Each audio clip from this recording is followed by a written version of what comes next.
La soberbia, creo que para definirla, la mayoría de las veces las tenemos confundidas o tenemos confundido este concepto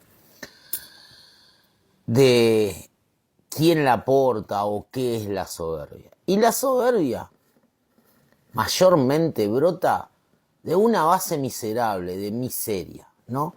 Entonces es como un atajo, un camino alternativo para demostrar que yo en un punto soy rico, rico en opinión, rico en conocimiento, rico materialmente. Esa es la soberbia. La soberbia no viene de personas que quizás tengan poder adquisitivo, ¿sí? Porque siempre apuntamos con que el tipo que se baja de un BMW o de un Audi es soberbio, ¿no? Porque sale con pechito inflado. No, para nada. La persona soberbia es aquella que crea una pseudo seguridad cuando justamente lo que carece es de ella, ¿sí? De la seguridad del saber, de la seguridad del tener y así por delante.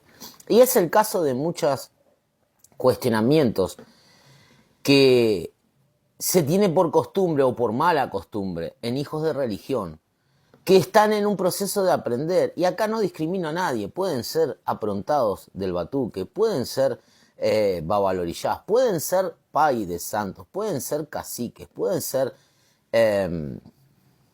quien sean en su grado litúrgico.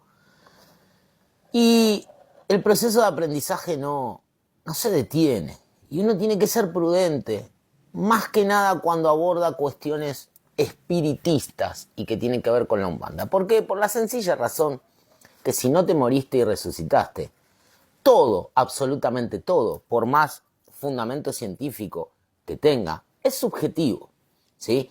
Entonces, cuando vos abordás algo, una pregunta, un cuestionamiento como el que vamos a desarrollar brevemente, y lo haces desde el lado capcioso, es decir, desde el lado burlesco, desde el lado irónico, para intentar poner en evidencia a el otro, ya te estás ridiculizando vos. Entonces, si la tarea es aprender, hay que primero ocupar el lugar de educando, de discípulo, de aprendiz. Y para eso verdaderamente se tiene que tener mucha humildad.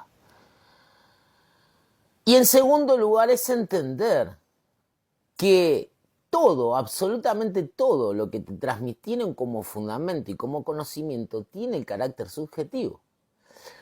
Porque en cuanto a tradición y teoría o teología oral transmitida, ya de por sí con un breve impulso del sentido común, te vas a dar cuenta que no hay nada más subjetivo que eso. Por más que tu abuelo, tu primo, tu tío de religión, tu padrino, te haya dicho esto es así, hacelo así, vas a ver. ¿No? Es totalmente subjetivo. Desde lo científico ni hablar. ¿Qué es la memoria? ¿Qué es la memoria a corto plazo y a largo plazo? Estudia breves artículos que los puedas entender y te vas a dar cuenta que es la reconstrucción de algo que supones viviste, pero que no, o que carece, mejor dicho, de facticidad, es decir, de real al 100%. Entonces es una construcción total de tu memoria inventiva, de tu parte creativa, y vos trasladás eso, como si eso verdaderamente lo hubieras vivido, pero en realidad, realmente, quizás es el 10 o el 15% lo que vos estás contando de lo que verdaderamente viviste, ¿se entendió? Entonces, si vamos a todo ese análisis, hay mucha carga subjetiva en nuestros cultos, en nuestra doctrina, en nuestro aprendizaje y en todo lo que tenemos como seguridad, ¿sí? Entonces, cuando hablamos puntualmente del espiritismo y hacemos cuestionamientos, como por ejemplo ver a un cacique o a un hijo de religión que está en la línea mediúnica para canalizar, incorporar, y lo vemos calzado por fundamento de la casa, porque así lo desea el jefe, o porque se utilizan otros principios u otras prioridades, el no lastimarse porque el piso está malo, el tener cuidado y evitar accidente porque si algún que otra entidad está tomando con un vaso de vidrio se le puede resbalar, se corta, la otra persona, tenemos que parar la sesión y comenzar de nuevo, entonces para evitar, hay infinidades de por qué. Pero cuando te detenés en decir, mirá vos, están incorporando con zapatillas, ya ese cuestionamiento ya está exponiendo una brutalidad e ignorancia total en la persona. E ignorancia formativa, ni hablar empírica en cuanto al espiritismo, que ha nacido en una mesa, les guste o no. Y cuando hablo de mesa no hablo del fundamento de la mesa espiritista, sino en una mesa, sentado en una mesa o en un sillón, en X lugar de Europa, Francia. Sí, por Allan Kardec, antes de Allan Kardec o después de Allan Kardec no había espiritismo. Después de Allan Kardec siempre se tomó la base doctrinaria de Allan Kardec. Espiritismo como lo conocemos acá en Occidente.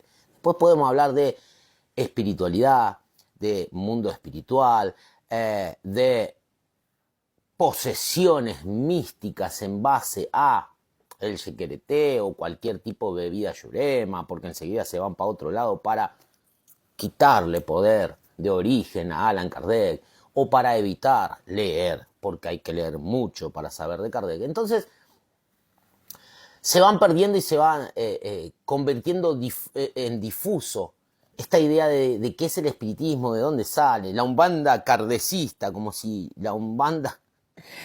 hay otro tipo de umbandas, y toda esta ridiculez por la falta de conocimiento, de lectura, de entrenamiento intelectual, ¿sí? Y ni hablar de la práctica, porque muchos reemplazan esto y tapan este parche y lo cambian y dicen, bueno, acá lo que importa no es los libritos, sino lo que importa es el empirismo. Pero como le haces caso omiso a la fuente del conocimiento literario y te querés volver a practicar o querés cambiar esa fuente de recursos de conocimiento en lo práctico, tu práctica es ilusa, es ridícula y es estúpida y es errónea. Entonces, la fuente del conocimiento que va a brotar es agua sucia, mi amigo. Entonces, ni una cosa ni la otra. Vas a seguir siendo un boludo en los dos ámbitos.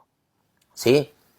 Cuando hablamos de la incorporación, calzado, y decimos que no, porque calzado es el fundamento del contacto a tierra para que las energías, estamos abordando la energía vital universal de la cual habla Kardec como el todo que utilizamos, como si fuera el desprendimiento, la clasificación de lo que conocemos como energía eléctrica.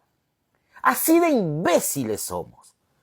Vos no podés pensar que un espíritu no te puede incorporar porque, claro, si usás madera o usás goma en tu calzado, entonces ahí es un aislante energía. ¿Aislante de qué?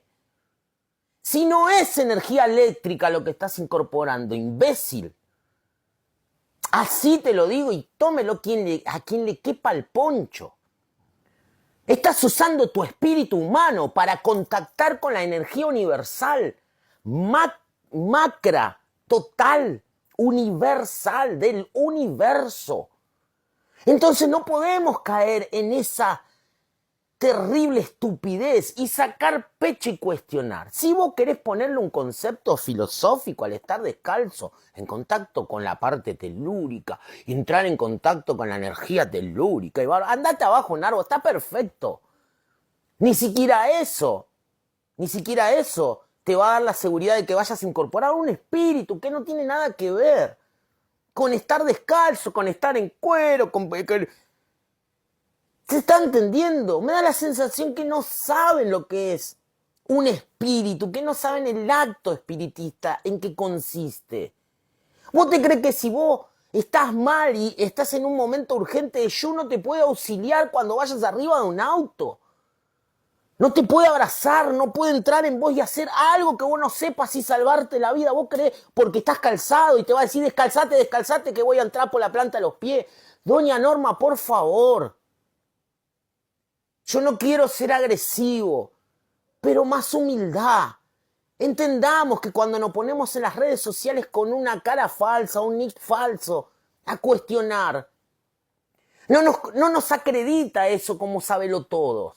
Solamente oficializa que somos terribles pelotudos, que queremos cuestionar cosas que están lejos de nuestro alcance. Colocate en el lugar de aprendizaje como lo hago yo y humildad, que eso te va a llevar a encontrar la verdadera práctica real.